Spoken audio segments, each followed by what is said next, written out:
மத்தியில் 10 ஆண்டுகளாக ஆட்சியில் இருக்கும் பாஜக விலைவாசியை கட்டுப்படுத்த தவறிவிட்டதாக தமிழக காங்கிரஸ் தலைவர் செல்வ பெருந்தகை குற்றம் சாட்டியுள்ளார்.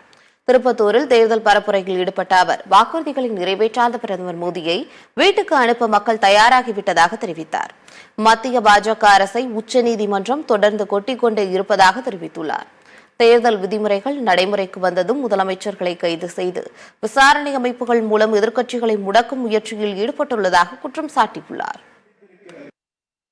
அரசியலமைப்பு சட்டத்தை பாதுகாக்க நிற்கின்ற ஒரு நாடு எந்த விதத்திலும் உச்சநீதிமன்றத்தில் கொண்டு வாங்காது.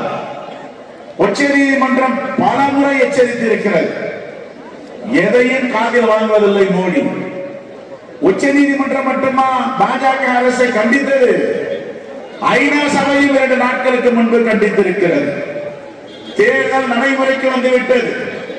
தேர்தல் நடைமுறைக்கு வந்தவுடன் அரசு, உங்களுடைய ஆட்சி காபந்து அரசு. ஆனால் முதலமைச்சர்களை கைது செய்கிறீர்கள், அமலாக்கத்துறையை ஏற விடுகிறீர்கள், சிபிஐயை தவறாக பயன்படுத்துகிறீர்கள், இன்கம் டாக்ஸை சோதனைக்கு அனுப்புகிறீர்கள். இதெல்லாம் கண்டிக்கத்தக்கது. அது மட்டுமல்ல, 139 ஆண்டுகளுக்கு மேல் பழம்பெரும் கட்சியான காங்கிரஸ் பேர் இயக்கத்துடைய பணத்தை திருடுகிறீர்கள். 135 கோடி எங்களுடைய கணக்கில் இருந்து இன்கம் டாக்ஸ் ஒப்புதல்